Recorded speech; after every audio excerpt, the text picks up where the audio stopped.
Well, hello everyone. Welcome to the Northland Artists Conversation. I am your host, Mark Kelly, sitting behind the computer desk, driving the podcast today is my wonderful producer, Andrew. He is here today, and we have just had the super cool guest of Leonard McDougall come in, and Leonard was a guest we've been trying to get for a little while now. I think probably the last 6 months, maybe longer. And you know, we could just never make it happen. Either he was busy or we were busy, and we just couldn't get the timing right. So we sort of reached out to him at the start of the year and said, "Hey, buddy, we're trying to get you on, earlier. Just couldn't make it work. Can we make it work this year?" And he was like, "Yep, here's my dates." And we were like, "Brilliant, awesome." And then he messaged a couple of days ago saying, "Actually, can I either make it earlier or later?" And I was like, "Well, we can do later." So we done. So it's late at night now. We're recording this. I think it's about nearly 10 o'clock at night. But man, such a good podcast. I'm going to go from my wide to my camera. One of the things I really liked about Leonard is he's a dude that's kind of always had a passion. He talks about how he first got into drawing, and watch that because it's hilarious. And he basically, as soon as that moment happened, he knew what he was going to do, and it was just like constant, which was wicked. You know, he's one of those artists where it's like, okay, cool, I found my niche, my spot, and I'm going to keep at it. And he does, he talks about, going through high school, moving back to Auckland to continue his studies, through to finding work, and, just ending up where he is now at NGEN Room, which is great.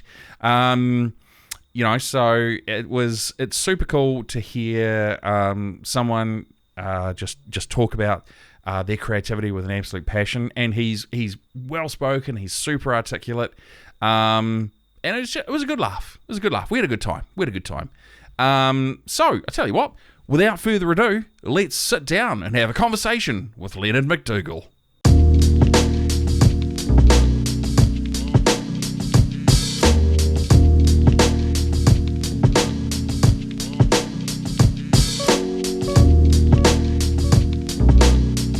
We kind of start, and we don't really have structure. Because it's a conversation between two people, right? Absolutely. How do I sit down and go, "Leonard McDougall, welcome to the Northland Artists Conversation. Thank you so much for joining us." You could call that an intro, right? Yep. You could. So I would say I'm happy to be here. Oh, you thanks could. Thanks for having me. You could say that as well, which is great. That would also be accurate.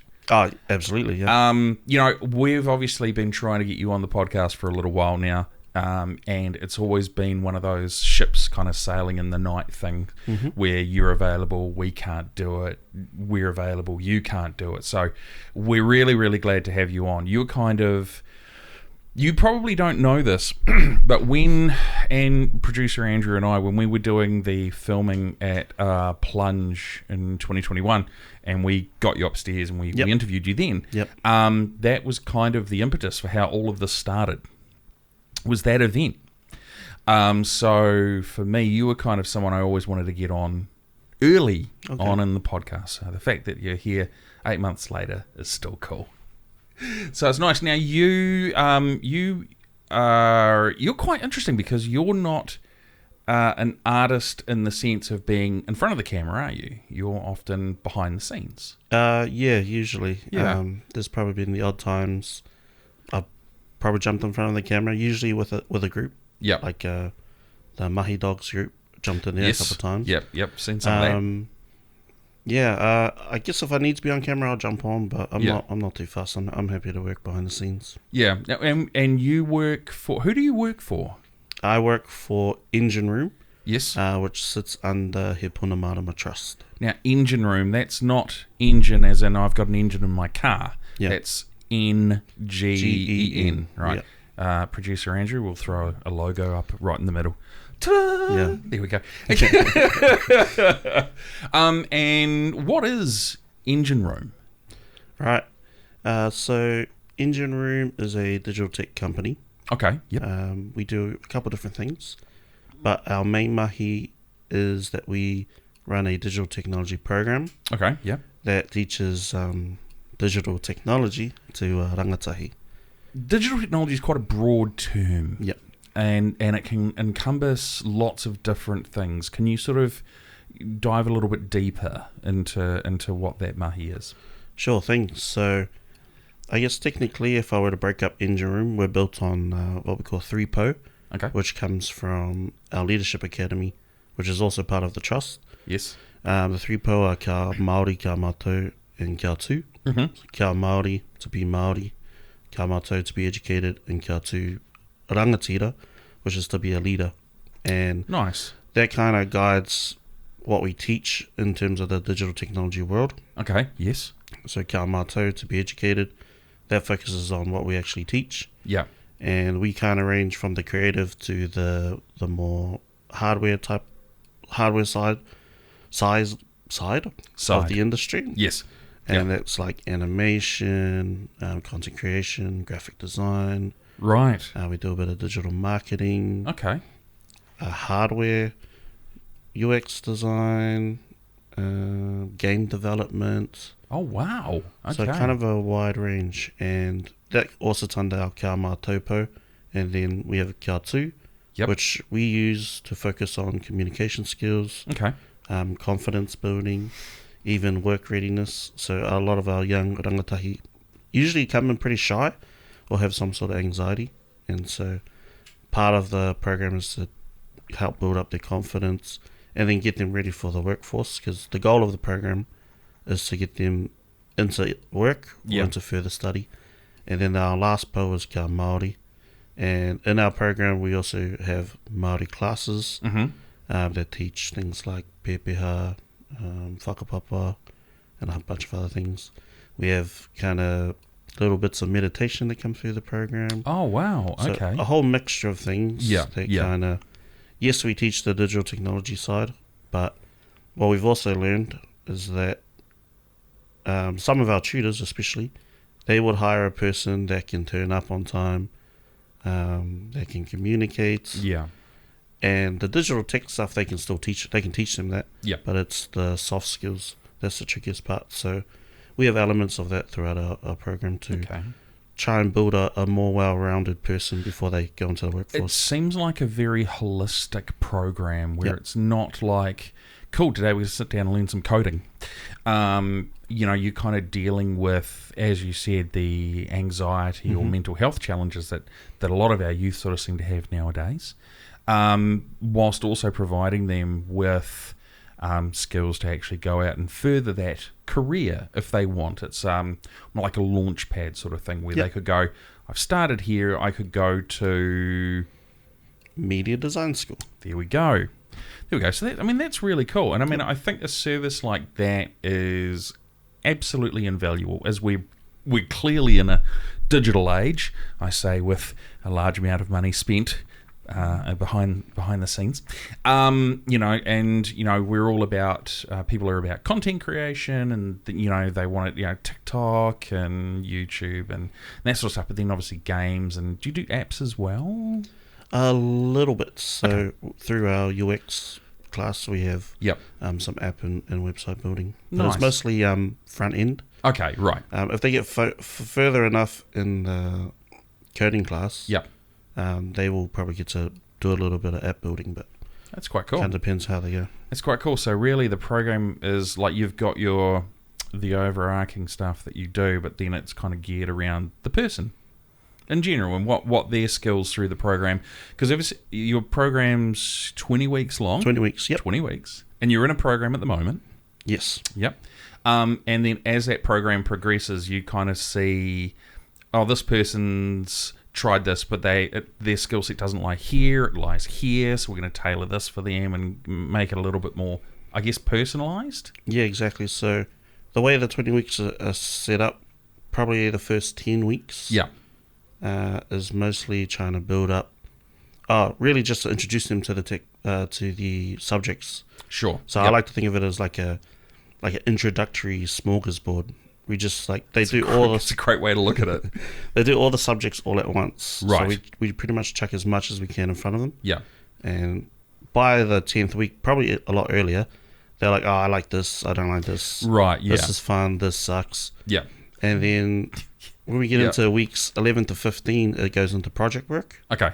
So they're taking the skills that they've learned and they start working in teams. Yep. For projects, they start off doing one-day projects, and then weeks 14 to 15 is full-week projects. Right. Okay. And the 14th week is a project run by the tutors. Yeah. So they basically become our employees for the week. And then the 15th week, it's pretty much all of them. They get chucked into a group, or all groups, depending on how many there are. And they have to come up with a project, finish the project by the end of the week and present it. But it's all up to them. So they become responsible for their roles, for their work, and their breaks as well. Yep. Yep. And then the last 5 weeks of the program is what we call specialization. So they know what they don't like, and then they've learned how to work in a team. Yes. And then the last 5 weeks, they pretty much start their final project. Oh, wow. It could be whatever they want. Yep. We encourage them to go as big as possible. Yeah, sure. If they want to do it individual, they can. If they want to do it in a team, it's up to them. And they can pick anything that they're passionate about. Nice. And on top of that, they get to pick the classes that they want to take for the rest of the program. Oh, wow. Okay. Yeah, so we usually recommend to do about 2 or 3. Yeah, okay. Because they'll delve a lot more deeper into the subject. Yep. As well as work on their final project. Yeah, okay. And so come graduation, they have to pretty much do a mihi. Yes. Their pepeha. Yep. And then present their full project. Right. So graduation is always awesome night because you get to see how much growth they have. And we don't normally get to see the projects until probably the last week. And that's really? And that's because it's practicing for graduation. Yeah. So your role with NGEN is? I am the program coordinator. Program coordinator, which means you're a busy guy. Pretty much. Because you're the one that's kind of designing the program for the students, and then you're kind of sourcing the tutors with the industry experience. Working with the tutors to organise, classes.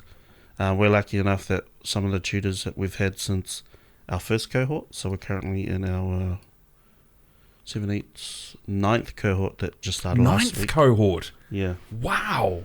And that's amazing. And if each course is 20 weeks long, it's essentially you're in your 5th year. I'm just trying to think. We are in our when did our first one go? 2020. 2020. Yeah. We usually do 2 cohorts a year, but 1 year we had 3. Okay. Yeah, so right. 2, 3, 4, 5, 6, 7. We're going to do the maths. Yeah, we're in our 8th cohort, sorry. Nice. 8th. Oh, that's cool, man. Now, obviously you didn't you were born and then suddenly you became a program director. How did you get into digital media? Like, was digital media always your thing, or did you kind of start off with another creative output? Take me right back. Right back, as far as you can go. Am I going back to primary? Sure. Well, that's cool because we have people that go back to like preschool. Oh, okay. Yeah. Some people are like, man, I was 3 and I used to put mud on paper and they became an artist or something like that. So yeah, I mean, it's different for everyone. You go back as far as you want. Yeah. No. Okay. Cool. Les. Let's get inside of Leonard. It was a rainy day on April 14th, 1994. Okay, well, to be honest, the best way to start is Dragon Ball Z. Is the reason. Yeah. Nice. So I guess a lot of people around my age, especially males, would have grown up watching Dragon Ball Z as a kid. Producer Andrew, can you confirm this? And producer Andrew is nodding his head in the affirmative. He's never stopped. Okay, cool. All right, so we discovered Dragon Ball Z, and then life was over. The game changer. So I discovered Dragon Ball Z, and then, of course, I started watching other shows like Beyblades. Naruto? Yeah, Naruto, which came a bit... It's a bit later on the line. Yeah, and Yu-Gi-Oh! I was really into Yu-Gi-Oh! As a kid. Okay. Just whatever was on TV at the time. Yeah. And Dragon Ball Z... I just remember my cousin came up to me. I must have been like 6 or 7. And my cousin was like, do you want to learn how to draw Goku? I was like, oh, yeah. Really? Yeah. And so, it's all thanks to him, really. And so from that, I kind of got a I guess, the itch or the passion to start drawing. Right, okay. So that's how you started. You actually started off drawing. Yeah, I started, first one was Goku, and then I just didn't stop. Yeah. And yeah, I guess I was that kid in school that was always drawing on the back of his books or Drawing while you should be doing work. Yeah, you know. That guy, I have you. Yeah.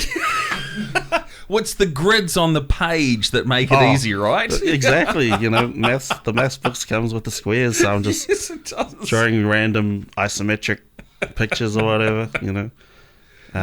So yeah, I was always kind of passionate about drawing, about art, but I never really thought of it as a career. Yeah. I was really into movies, so of course Lord of the Rings came out when I was a kid.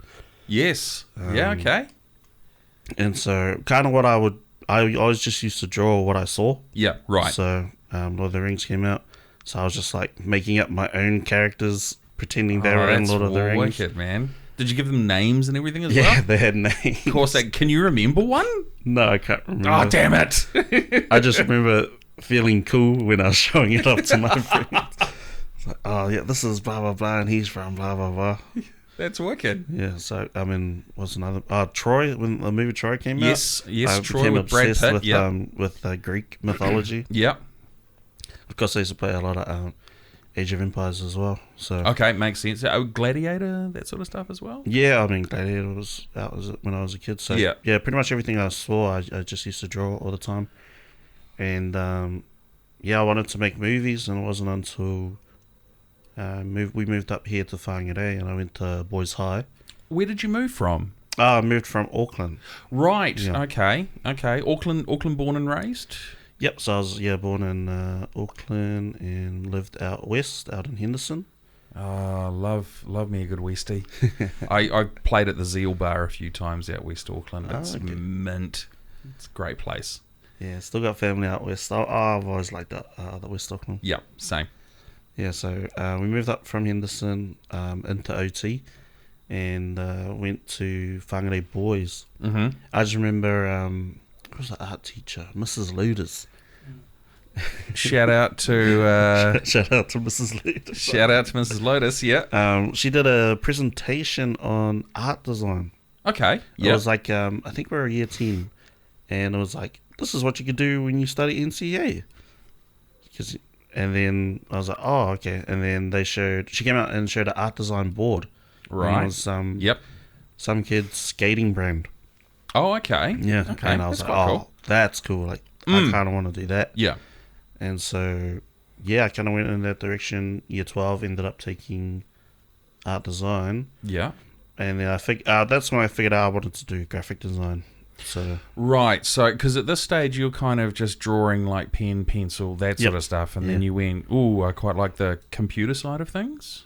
To be honest, I didn't even know I was on computers at the time. Oh, really? Yeah. Okay. I was just like, it just looked cool that you can kind of create like a brand. Yeah. You know, of your own design. Yeah. So I was like, yeah, that sounds pretty cool. So yeah, I went in that direction. Then I found out, you got to learn Photoshop. The curse, the evil Photoshop. which was all good, and I jumped into that class.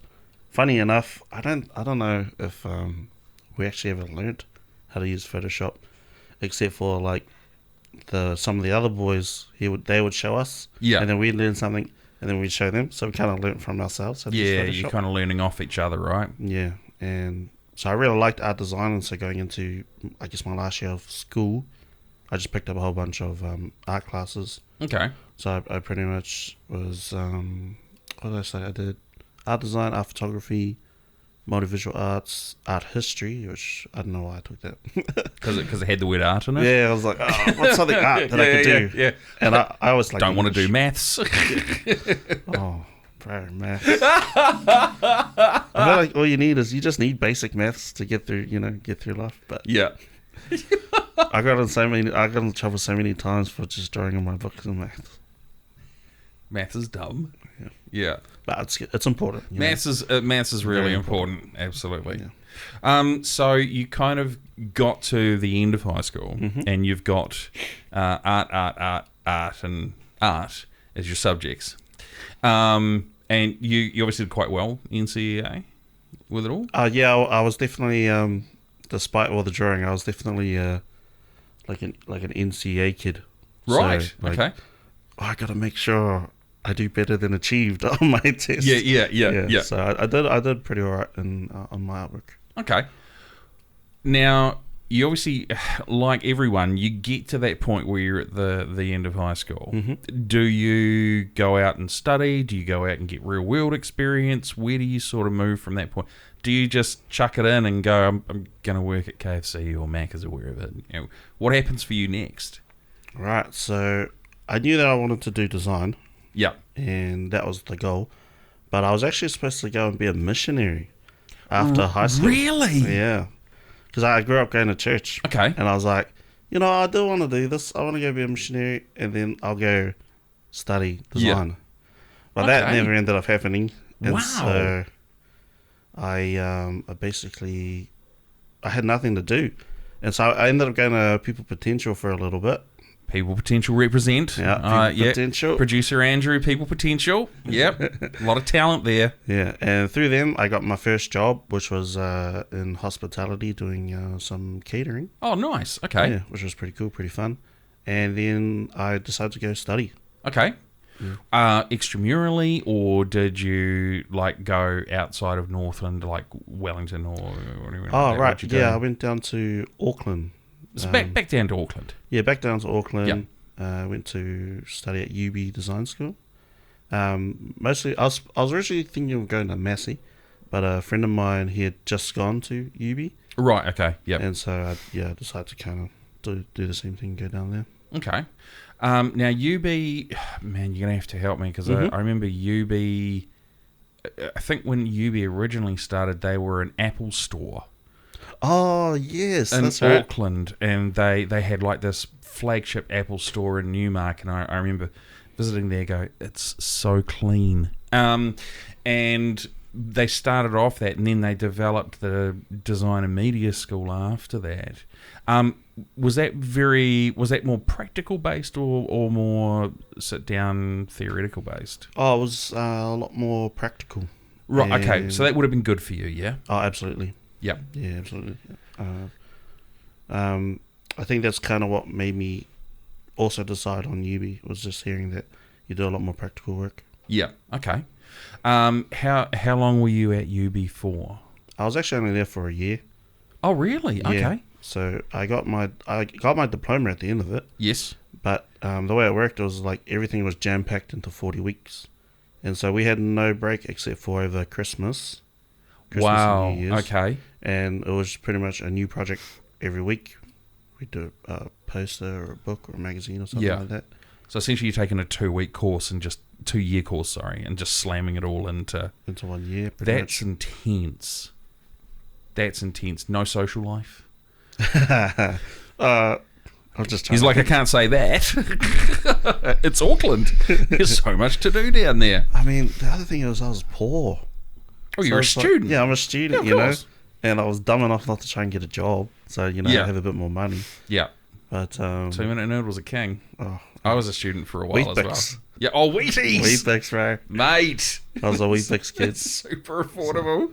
Yeah, cheap as. Yeah. That and toast. Yeah, so awesome. Probably a little bit, like went out a little bit when I could afford it. Or, Yeah. Yeah. So after you do your year and you get your diploma in media design or graphic design? Computer graphic design. Computer graphic design. Okay. Where do you sort of move on to from that point? Right. So originally I was supposed to go and get a degree. I was looking at possibly Unitech or another place I can't remember. Wycliffe. You are the third or fourth guest to have referenced Wycliffe as a possible option. Oh. That's interesting, man. Yeah, very cool. Yeah, we've had a few guests on that have sort of name dropped Wycliffe. Yeah. It seems to be pretty cool. But okay, so why didn't you go for the degree? Right. So was there money, job calling your name? It was technically money. So Right. I wasn't working at the time. And I'd missed the enrollment for the next semester to go. Yep. Then try and get my my degree. So I pretty much was on wins Okay. until I had to go out and find a job because that's what you have to do. You do. And then I happened to find a print company Nice. based in Mount Wellington. Yep. And yeah, I applied for a job. Said, this is kind of the industry that I want to jump into, and Excellent. I managed to get a job there. Yeah. Yeah, and pretty much went from there. Yeah, pretty much went for that. Yeah. Northland Artists Conversation is proud to support 116. 116 are located on Bank Street in Whangarei, and an amazing venue that you can actually hire. If you're looking to hold an event or looking to hire a venue for a special occasion, 116 on Bank Street are an absolutely fantastic place. You can simply contact them via email off their website or through Facebook as well. 116 have had such amazing events in the past as the Whangarei Fringe Festival, and they've also held the Plunge Pop Culture Convention there as well. They also have local artists that also put performances on, as well as incoming artists that come into the region as well and want to be able to do things like have plays or perform music or any of those sorts of cool things. 116 are also home to the amazing Beagle radio station as well, which is a local initiative that is all set up with some very, very talented people that actually love what they do, and they do it all for free. So it's very, very cool. So 116 on Bank Street, proudly supported by the Northland Artists Conversation.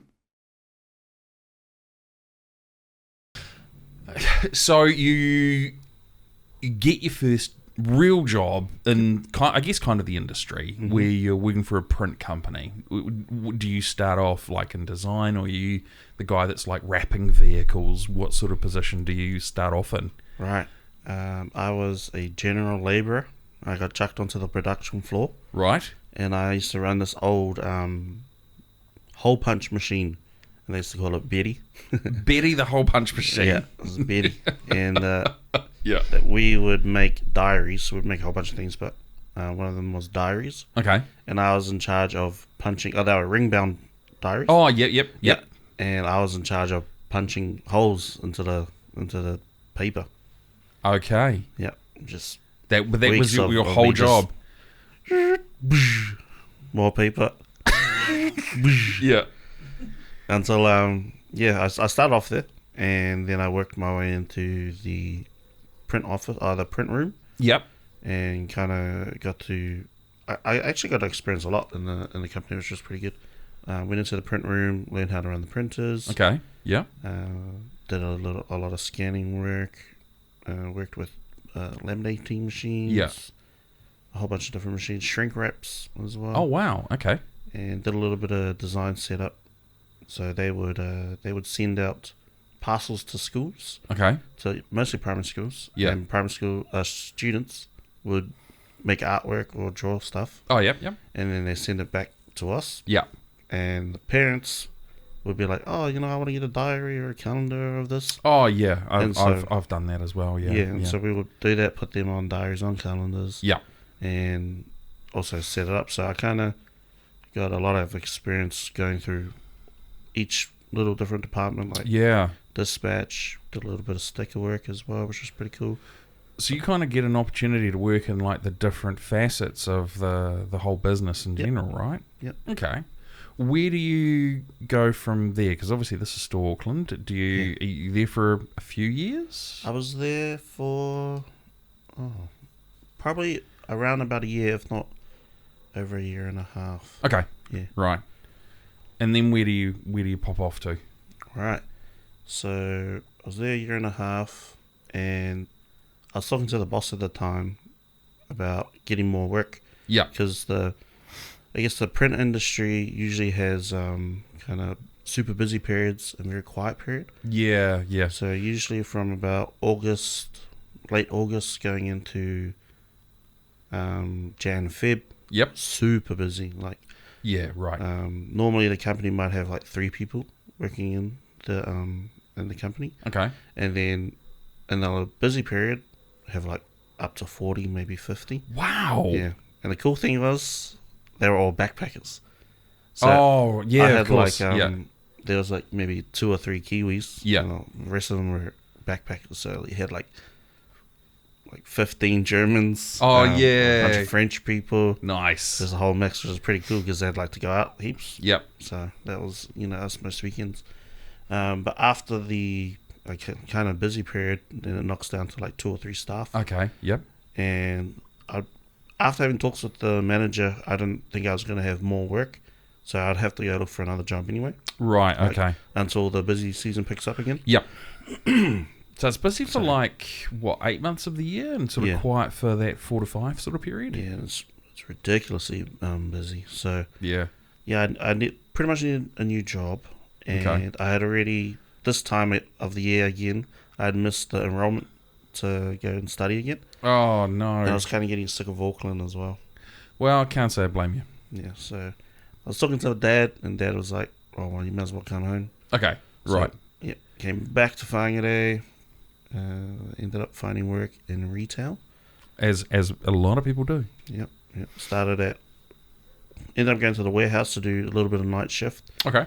Then I applied for copy center at Warehouse Stationery. Right, okay, yeah. And I ended up going an interview, and I had a really good interview, but they filled the position. Oh, and no. So, the manager at the time, he gave me a call, and he was like, we really liked your interview. I have another position opening, and it was business machines specialist. So, like, selling printers. Yeah, and printers and the laptops faxes and all the electronic stuff. Yeah, okay. And I had no sales experience. I've Yeah. never done that before. And I'm all right dealing with customers, but no idea. So I was like, oh, sure, Yeah, why better not? than night shift. Yeah, definitely. The night shift team at the warehouse was super cool. Shout out to the old school night shift team at the warehouse. Yeah, but I want to work during the day, Exactly. And so I was like, yeah, sure. Jumped into that, and it actually turned out to be probably one of my favorite jobs. Oh, wow. Okay. Yeah. So kind of grew a lot because at the same time I wanted to be a graphic designer. Yes. But I was dumb in a way to come back to Whangarei. Chances are I'm not going to find a job in graphic design. Is the graphic design scene in Whangarei very small, very tight? It was at the time. Okay. I would say it's probably a lot bigger now. Yep. Because there's a lot more stores or a lot more companies that need designers. Like yeah. A lot more clothing companies, a lot more signage companies. And so before I was at Warehouse Station, I was kind of going around I was openly just walking into stores and just handing my CV. Okay. You were sort of cold calling. Yeah. Nice. Like, oh, you got any jobs or anything this week? And no. So yeah. Just go and drop off my CVs wherever I could. And so, I was still passionate about design, but the reality is I got to go, pay my bills. Yeah, well, earn some money. Yep. And I think the good thing was when I did go to Warehouse Stationery, I had the mindset of, this might not be what I want to do. Yep. But what can I take from this? Yeah, sure. And the number one thing was how to deal with customers, or how to make a sale. Yeah. So I had no experience in I remember my first week being rough. Oh, really? It was super rough because I went in with no training. I didn't get any training. Okay. They just chucked me on the floor. Yeah. And I was I was super nervous just to walk up to people and well. Like normally you'd walk up to someone like, oh, how can I help you with? Oh, can I help you with anything? Yeah. Like, no, I'm all right. Oh, okay. So yeah, it's like, okay, I'll be over here. Yeah. Just grab me. and I'd make mistakes too. So I'm like, I'm still new, trying to learn stuff. Yeah. And after that first week, I was like, all right, you gotta knuckle down and just pick up as much as you can, try and learn everything you can. Yeah, nice. And then some of the skills that I picked up from there just helped me big time. So I was there for a couple of years at Warehouse Stationery, and then I think it was about 2017. Okay, yeah. Because I was realizing that, man, I'm not going to get a design job. Like, what can I do? So I thought, well, I'm just going to work for myself. I'm going to just become a graphic designer. Yeah. So you did you actually take the plunge to be self-employed? I didn't leave my job. Okay, right. So the self-employed was like the side hustle. Yeah, it became a side hustle. Nice. Because I was just like, well, if nobody's going to hire me, I'm going to work for myself. Yeah. And then what I'll do is I'll create projects for myself to work on. Nice. So I sat down maybe November 2016, made a whole year, a whole plan for the year. Yep. And it's like, okay, this month I'm going to work on this month I'm going to work on this. And by the end of the year, I'll have a portfolio of work that I could Great idea. show off. Yeah. That's a huge amount of initiative. Yeah. Now, I guess the question I have is, how disciplined were you? Sorry. Yeah, I was onto it at that point. Probably not as disciplined now. Okay, that's fine. It's fine. Because, I think we've had a lot of guests on the podcast, and a lot of them are fortunate enough to be able to be creative, and that's kind of their full-time thing, right? Mm-hmm. But I think the majority of creatives have a full-time job and then do creativity as a side hustle. And there is a huge amount of discipline required. So props to you for actually having that discipline and being able to do it. So you're still working at Warehouse Stationery. You're doing your graphic design and knocking out all your projects that you're pretty happy with. When you had the portfolio of stuff, did you kind of go back around to those graphic design places and go, well, hey, this is what I've been doing for the last year? I was actually lucky that I didn't have to. Really? Yeah. So that year when I started doing freelance, Yep. my own projects, Yep. A friend of mine who I went to school with, Okay. he was working at Hot Prints. Yes. And probably about halfway through that year, I managed to get a job at Hot Prints as a graphic designer. Oh, that's wicked. Yeah, so I was quite lucky. Yeah. And you're able to sort of turn that, you've got the sales experience, so dealing with people, but you've obviously been continuing to upskill yourself with your graphic design. Absolutely. And dive on into Hot Prints. Man, that's cool. How long were you with those guys for?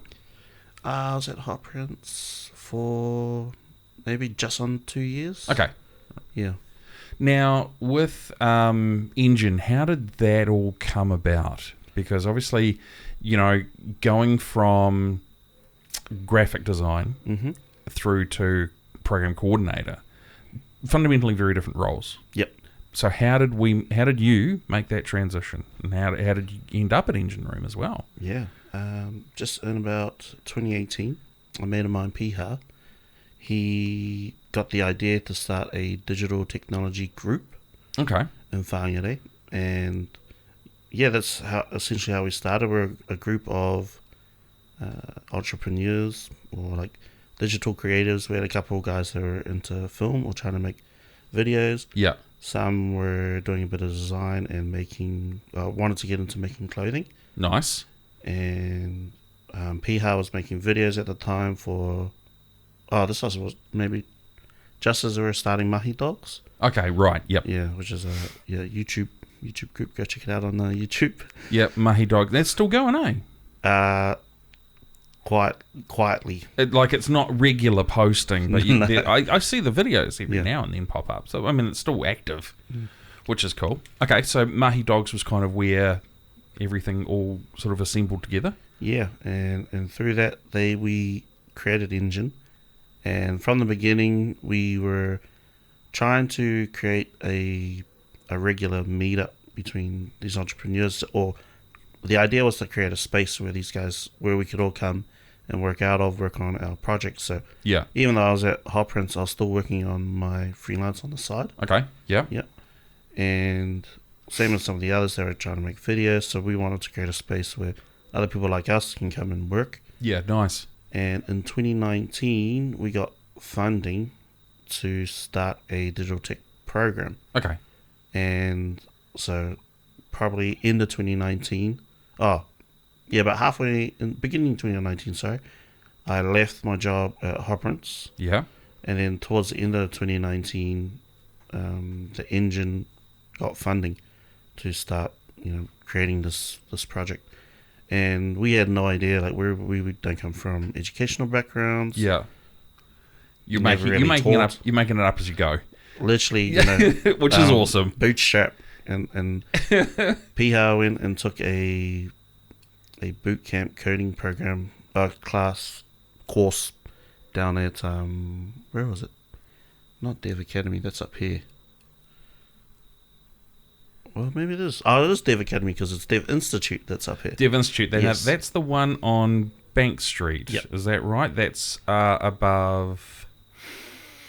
Is it Paperbag Princess? Somewhere around there. Yeah, somewhere around there. Yeah, it's like not too far from the corner where the ANZ is. Yep. Nice. Yeah, so he went down to Dev Academy, studied coding, became a software developer.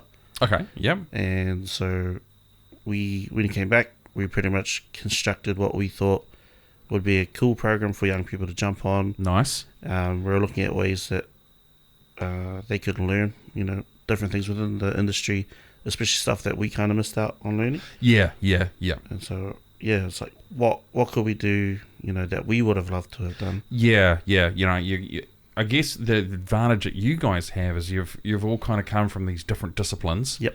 And then you've been able to go, well, this is what I know now, but this is what I would have liked to have known along the way. These are the things I learned. These are the gaps I had, which I'd have loved to have learned about, which is cool. I mean, that's a really organic way of building up a program. Yeah. And it was just funny because logistically we were like, well, you got to have a time. So why don't we just start at 10 and then we'll go to 4? Oh, cool. Let's just do 2 classes. Maybe we'll do Monday to Friday. Okay, cool. I was like, okay, what do we want to learn? Who do we know? Well, I come from graphic design. Yep. I can teach graphic design. Yep. Pierre just learned coding. Oh, we can do coding. Who else do we know? Oh, this guy does animation. Let's get animation in. And it just kind of came like that. So you started off as a graphic design tutor? Pretty much, yeah. Okay, and then sort of worked your way through to product coordinator. Yep. Or do you still teach a bit as well? I still teach as well. Nice. Yeah, that's cool, man. Since the inception of the program, I've been dabbling in making videos as well. Oh wow. And I kind of try a lot of creative digital things like animation. And to be fair, even though we've created the program, technically I can get free lessons on some of these subjects. Yeah. So a lot of the time I'll just jump into the class. Oh, what are we learning today? Oh, okay. Nice. Cool. Well, I'll try that. So, animation, try video, try podcasts as well. Oh, yeah. And okay. Eventually started teaching graphic design, and I've also picked up the content creation portion of the program. Nice. That's wicked. Yeah, my main mahi is really just kind of looking after the students as they come through the program, making sure things run smoothly, getting the tutors connected with the students. Yeah, sure. Checking in on the students and on the tutors to see how the program's going for everyone. Yeah. And anything, trying to get workshops, trying to get people in to talk to them. And nice. Try to go visit places as well. So where NGEN Room started in 2019 through to where it is now, obviously we had that horrible little thing called COVID kind of get in the way. Fingers crossed, touching some wood, we don't end up going through some sort of super hybrid version of that shit. Where is NGEN Room going towards? What are the next sort of goals that you guys are looking at doing? Right, we've got a couple projects in the process. Yep, nice. We've been lucky enough since the inception of the program that we've been able to take on media contracts as well. Oh wow! Yeah, so that's become another part of NGEN. Yep. Is providing creative solutions. Yep. And then we've also still looking at creating a workspace for people to come work out of. Technically, we have, because a lot of our past students still come in to work on projects, or they might come in, like the other week we had one of our boys come in to get his license. Oh, yeah, okay. Yeah, so we had things like that. Yeah. But we're also currently working on a pilot program for schools, because we've had a lot of kura come up to us and say, we would love for our kids to learn these digital industries. Yeah. And in some cases, some of the schools have to source from Auckland to come up and teach them certain things. Like guest tutors and stuff. Yeah. Which is really expensive. Absolutely. And, we're local. We're Māori as well. And so a lot of kura have come to us. And so we're currently working with Te Kāpihi Whetū. Okay. which is right next door to NGEN, and they actually sit under the same trust as us. Oh, that's okay. Yep. And so we figured, let's work with these guys because they're in the same trust, and let's try and develop a pilot program where young people can come through. Maybe we could go to the kura, or they come down to NGEN. Yep. And they can learn about digital technology. Yeah, that's but cool. have it backed with unit standards. Yeah. So that they get good experience, especially hands-on experience. But they can still get their credits as well. Yeah, nice. So obviously that's working towards your certification. Your, Absolutely, yeah. Is it NCEA certification? NCEA, yes. So Yeah. there's we're looking at other ways for that as well. Cool. Maybe potentially a micro-credential paper so that when students come through the NGEN program, Yep. they can, get something or be recognised for their learning as well. Man, that's really cool. Yeah. That'd be absolutely wicked. And then sort of where from that point onwards? I mean, is it like sky's the limit? We're just going to go for everything we can get our hands on? Yeah, absolutely. Our motto at the moment is navigating a million tech futures, and we want to go as big as possible. If we could, I guess the biggest dream would be the University of Te Tai Tokiro. That would be pretty mint. good. That's mint. But that would be wicked. That at the moment that's just it's just a dream. Yeah. But, maybe more closely we're looking at trying to branch out to do a lot more teaching. So what's the words? Something that's not just within our program. Right. Okay. Yeah. And what about yourself? Are you still doing freelance graphic design stuff? Technically, yes, but it has slowed down a bit. Okay. Because, my mahi pretty much keeps me busy, and plus I've been doing a couple extra stuff on the side, like taking language classes, trying to relearn my indigenous language, which is Cook Island. And last year I was working on a clothing brand with my sisters, and that slowed down a little bit because that one's just moved to Aussie. So we're trying to rework the logistics around that. Yeah. But every now and then I'll probably still work on a project, but it's definitely slowed down to maybe like one or two a year. Okay, nice. So sort of real manageable bite size bits and pieces. 'Cause, you're a tutor and you're also someone that puts together the courses. Yep. Your time is obviously going to be quite valuable and precious. So I mean, I would like to thank you for finding some time for us. Oh, thank you. I've been keen as it's just. Yeah, like I said, just ships passing in the night, man. It's really cool. It is, as I said, it is really cool to kind of actually get you in here. So for everyone that's watching or listening, it's NGEN Room. NGEN Room. That's NGEN. Producer Andrew or editor Rocky will throw another logo. Ta-da! Up there as well. Between the ages of 16 and 24. So right at that age where it's like, they're really in the cusp. They're kind of understanding digital and technology because they've got phones and things like that. So you guys are encouraging them to sort of broaden their horizons and spread their wings and stuff. Absolutely. No, is it fees or costings or anything like that? Yeah, so we're currently fees free. So everything's funded for. We've got the equipment. Yeah. We even have like a food cabinet, so yes, don't even have to bring lunch. I can vouch for the food cabinet.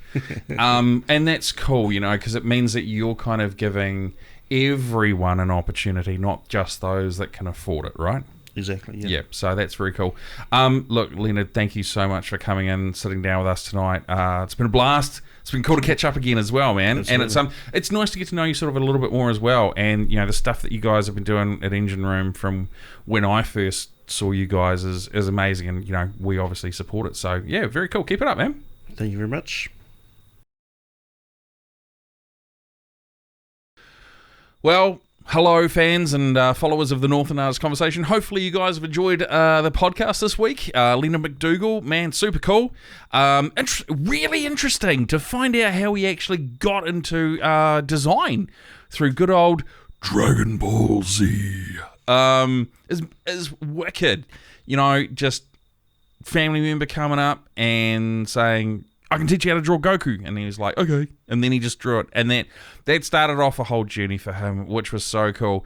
I think the other part that I really liked hearing about was how he got involved in NGEN Room and kind of how that all started off. And, it was a bunch of dudes that were getting together and hanging out and being creative, and then sort of going, well, why don't we just teach this stuff? They all had an amazing skill set, and they just went out and did it. Yeah, that was kind of about it. They took the opportunity and they were like, yep, sweet, we're going to do it. And, he talks about that. He talks about where they're going to go, where they're heading. And, yeah, I think it's absolutely amazing. Whoosh, to my camera. But, yeah, there were a lot of cool stuff. And Leonard was one of those, he's a really nice guy. And he is really articulate and he answers all the questions really well. We have a bit of a laugh as well, which is cool. He's just that guy. As I said in the podcast near the start, Leonard is kind of one of those very first guys that when producer Andrew and I started working together, we worked for Plunge 2021. Shout out to Aru Singh. We got put together and then we clicked in terms of creatively, and Leonard was actually someone that we interviewed, so it was actually really cool to kind of have that full circle moment where he gets to sit in the chair, which was absolutely wicked. Just such a nice guy, super cool. So where can you, the listener or viewer, find out all of this gloriousness that we do? Well, as producer Andrew would say, for the visuals, you can find us on YouTube, Facebook, and Instagram. Northland Artists Conversation. I think I got that round the wrong way. I think it's Facebook, Instagram, and YouTube. Northland Artists Conversation.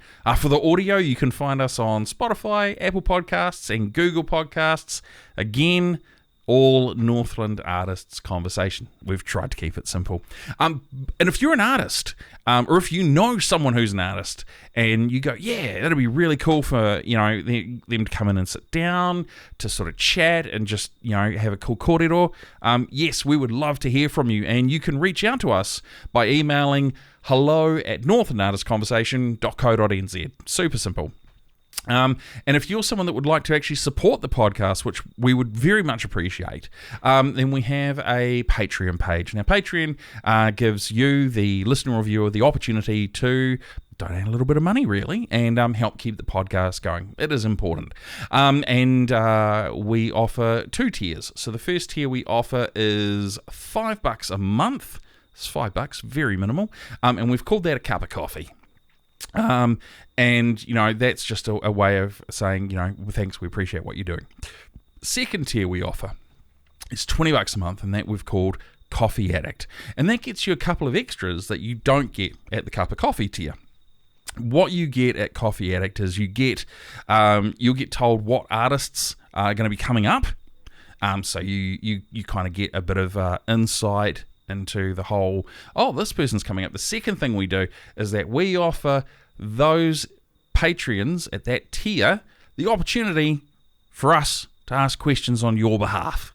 So if you were like, we're going to have da-da-da as an artist, and you're sitting there and you're like, I'm a $20 Patreon, I would love to have this question asked, email it through, I will go ahead and ask it. It's super simple. But you've got to be part of Patreon, and you've got to be on the $20 tier. So, where can you find us? Well, there's 2 ways. You can go to Google, you can type in Patreon, which is Patreon, and then join, top right-hand corner, search Northland Artists Conversation, and there we are. Nice and simple. Or, if you want it even simpler, you can go www.patreon.com/Northland Artists Conversation.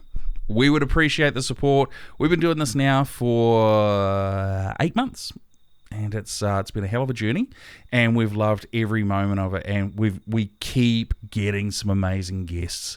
We've got some cool people coming up, and I can't wait for everyone to watch or listen to those podcasts. They're going to be gold. I'm going to throw back to my wide now. I think that's really about it. We're in March. It's an interesting time. we're almost 3 months through the year. It's crazy. I don't even know where the year's gone. It's just been so bizarre. So bizarre. Producer Andrew, do you agree? Yeah. Producer Andrew says, yeah, it's been a weird 2023. It's been a weird year in general. But I tell you what, we're here. We appreciate you guys checking us out and supporting us. It is amazing, and it absolutely means the world to us. So on behalf of myself and the entire Northland Artists Conversation team, thank you very much for tuning in, and we will see you guys real soon.